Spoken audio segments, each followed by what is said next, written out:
¿Sabías que cuando llevas prestado un libro de una biblioteca estás cometiendo un acto ilegal? O imagínate que estás estudiando o investigando y compartís artículos o libros en una carpeta en línea con tus colegas. Eso también es un acto ilegal, aunque esa carpeta sea de uso restringido. Sí, tal como lo escuchaste, ilegal.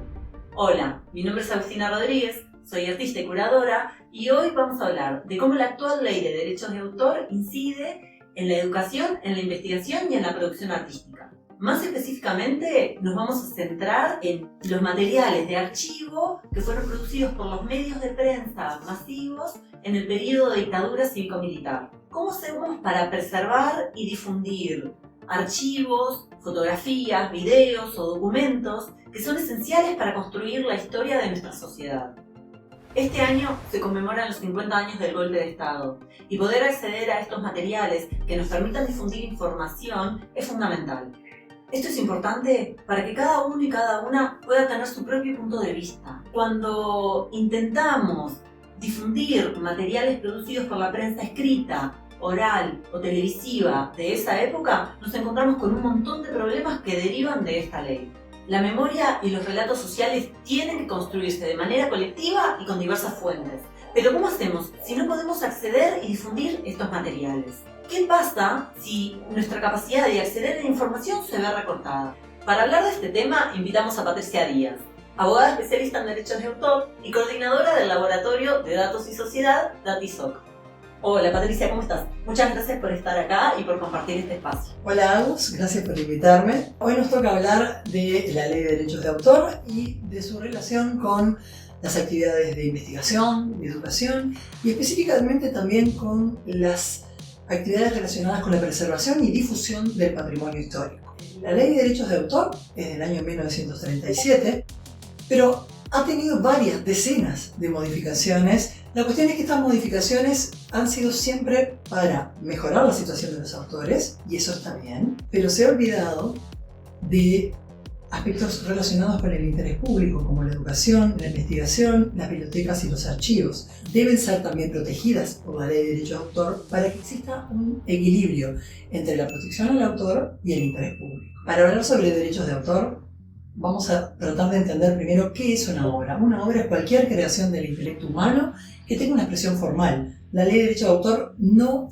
protege las ideas, protege las expresiones como los libros, la música. Un autor es el creador del contenido y la ley le da el control sobre ese contenido. El autor también puede ceder sus derechos y será el autor o estos titulares de derecho de autor los que tengan el control sobre el contenido. De esta forma, cada vez que queramos reproducir un contenido, aunque sea con fines educativos y sin fines de lucro, si ese contenido no lo creamos nosotros, debemos pedir autorización a los autores. Y en nuestra ley hay muy pocas excepciones a esta regla. Teniendo en cuenta esto entonces, tendremos que pensar a los diarios, los audios y los videos producidos durante la dictadura cívico-militar como obras. Los diarios son obras colectivas. Entonces, en las obras colectivas, lo que tenemos que hacer si queremos utilizar un fragmento de un medio de prensa escrita, tendríamos que ir con el editor a pedir permisos. Pero la ley la complica un poquito más. Las fotografías, artículos de opinión, que hayan sido publicados en el diario por personas que no estén bajo relación de dependencia con el medio, no podrán ser utilizados por segunda vez sin autorización de sus autores. O sea, en ese caso no deberíamos pedir autorización al editor y deberíamos analizar caso por caso si dentro de lo que queremos usar hay obras que son artículos o fotografías de terceros que no eran empleados del medio. Además, tendríamos que tomar en cuenta también el año en el que se publicó el medio de prensa que queremos utilizar. Si es anterior a 1953 la publicación, ahí no vamos a tener problema, podemos hacerlo sin ningún tipo de autorización, porque está en dominio público y empieza a correr a partir de 70 años pasados de la publicación. Esto sucede solo en el caso de obras colectivas, porque comúnmente las obras entran en dominio público luego de pasados 70 años de la muerte del autor. Entonces, resumiendo y respondiéndote tu pregunta, ¿Qué tenemos que hacer? Pedir todas estas autorizaciones y hacer todas estas averiguaciones antes de digitalizar o antes de utilizar diarios o fragmentos de video de radiodifusión, etc. Realizar cualquier reproducción de un medio de prensa o de cualquier otra obra sin autorización del autor, hoy en nuestra ley de derechos de autor, es un delito penal. ¿Y qué pasa si no hay datos sobre el autor o no podemos dar con él? Cuando no tenemos datos sobre el autor o cuando tenemos datos sobre el autor pero no podemos dar con su paradero, o sea, no sabemos cómo contactarlo, estamos entre lo que se conoce como obra huérfana. Y en Uruguay no tenemos régimen de obra huérfana, por lo tanto, estamos en una zona gris en la que la ley nos obliga a pedir autorización, pero no podemos pedirla. En otros países esto se soluciona mediante lo que se llaman excepciones de obra huérfana, estableciendo, por ejemplo, que existe un registro de obras huérfanas en las que cuando alguien quiere utilizar un contenido pueda ir al Ministerio de Educación y Cultura y decir no he dado con el autor luego de una búsqueda exhaustiva y quiero utilizarlo. Se asienta esto y se puede usar. Este problema se quiere solucionar utilizando licencias, las que se supone que las instituciones deberían pagarle a las gestoras colectivas. Por ejemplo, en el caso de las obras huérfanas, esta solución es injusta, porque uno paga licencia, pero si no se sabe quién es el autor ni dónde está el autor, ese dinero no va al autor. Entonces acá hay una lucha entre la construcción de conocimiento colectiva y el poder económico.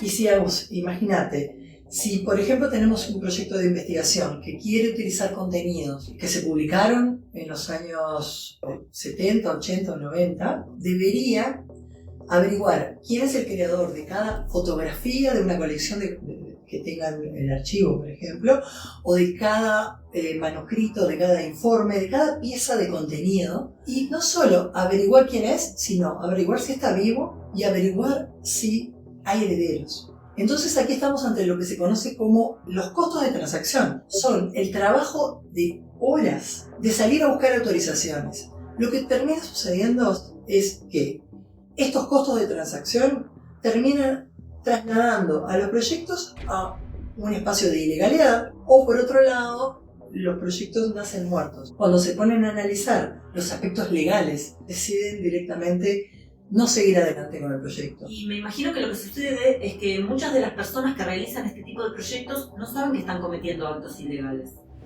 Estas cuestiones relacionadas con la ley de derechos de autor no son conocidas, entonces las personas utilizan contenidos y la lógica que utilizan es: yo estoy haciendo un uso sin fines de lucro, esto no daña a nadie, entonces esto debería ser legal. O sea, ni siquiera se asesoran.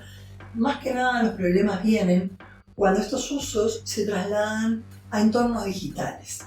Es bastante paradójico todo, porque entonces la producción de conocimiento queda ligada o al poder económico o a la voluntad de unos pocos, o a ambas.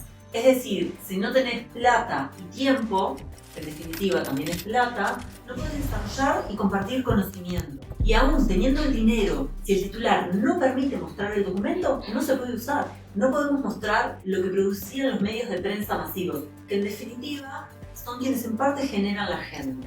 Esto es evidente si vemos la información que se mostraba y cómo se mostraba. Muchos medios de prensa eran funcionales al gobierno de dictadura. Y es bastante lógico que no quieran que hoy se sepa qué es lo que publicaban, pero estos medios, o quienes lo dirigen, son muy inteligentes, porque simplemente tienen que no dar autorización para que los materiales no se puedan mostrar.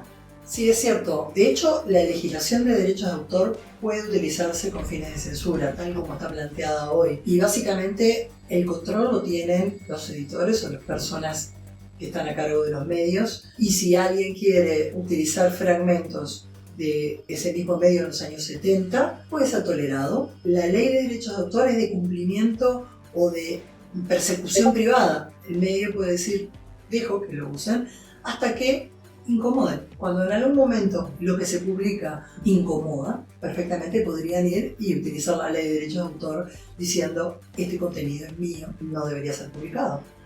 Pato, ¿qué te parece si vemos ahora un par de ejemplos sobre prensa escrita de la década del 70? Lo que vamos a hacer ahora es un acto de desobediencia civil. Consideramos que la ley es injusta. Mostrar prensa escrita, digitalizada, es ilegal y además es un delito penal. Por ejemplo, quiero que veamos la última página del diario, la edición de la noche. En esta página se narra una cronología de los hechos y hay una foto en la que aparece la madre del entonces presidente.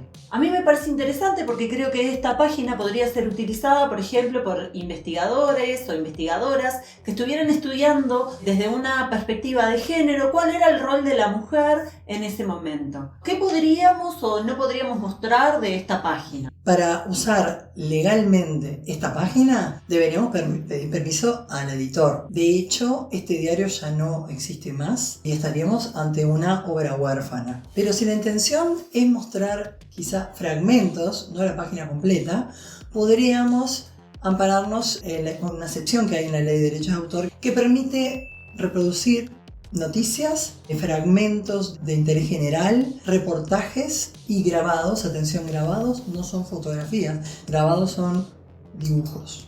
Por lo tanto, la fotografía esa no se podría compartir. Sí podríamos quizá transcribir el contenido que pueda considerarse noticia o fragmento de interés general, ya cuando vamos por más y hay análisis de investigación o artículos de opinión, no estamos ante simples noticias. Ahora, Pato, me gustaría que viéramos la tapa del diario El País del 27 de junio de 1973, el día en que se disuelven tanto la Cámara de Senadores como la Cámara de Representantes. En la tapa, como vemos, además de los titulares, hay un breve texto que da cuenta de los hechos y varias fotografías, además de una viñeta de Quino. Creo que también desde una perspectiva de género podría ser interesante analizar esta tapa porque todas las fotos representan a hombres y podría ser interesante ver por qué en un momento histórico tan importante en el Parlamento no había mujeres o por lo menos no salieron fotografiadas. En este caso, si te interesa usar esta tapa, tendrías que pedir autorización al diario País y si quisiéramos aprovechar la excepción que existe, quizás solo podríamos mostrar los titulares, transcribir el fragmento que describe las fotografías, pero las fotografías no se podrían mostrar. ¿Por qué digo que solo se podrían transcribir? Porque en la lógica del legislador del año 1937 estaba esto de poder compartir noticias del día, poder dar acceso a la información. En definitiva, todo lo que es fotografía, que es el 90% de la tapa. Y la viñeta cómica, obviamente, no se podrían usar. ¿Por qué es importante hacer públicos estos materiales? Porque la idea es que sobre un periodo tan sensible, cada uno y cada una pueda sacar sus propias conclusiones yendo directo a la fuente. ¿Cuál podría ser una posible solución? ¿Cuáles son las excepciones al derecho de autor que se necesitan en el contexto de uso que estamos hablando, que tiene que ver con patrimonio histórico, memoria? Primero, la cita audiovisual, que sea legal, que además de citar texto, porque hoy nuestra ley permite hacer transcripciones con fines de análisis de polémica y opinión, que es la típica cita, es legal citar fragmentos, pero de texto. Bueno, que se puedan citar fragmentos audiovisuales y fotografías. También necesitamos excepciones y limitaciones al derecho de autor para que las bibliotecas, los museos y los archivos puedan hacer reproducciones con fines de preservación del patrimonio cultural histórico. También, además de las excepciones para preservación, estamos necesitando un complemento a eso, es preservación y acceso, porque ¿de qué vale darle la posibilidad de que legalmente generen reproducciones con fines de preservación si luego no le van a poder dar acceso a sus usuarios? Porque no es lo mismo tener excepciones para reproducción que excepciones para comunicación pública, para distribución, etc. Las excepciones tienen que detallar lo que se necesita. Y hoy no solo la preservación, sino el acceso. También necesitamos excepciones específicas para investigación, para que todo este contenido se pueda utilizar con fines de investigación, pero no solo con fines de investigación tradicional, sino también para minería de textos y datos, para que todos los insumos de archivos que hayan sido digitalizados puedan ser utilizados y procesados de forma manual o digital con fines de investigación. Obviamente, por último, también necesitamos un régimen de obras huérfanas.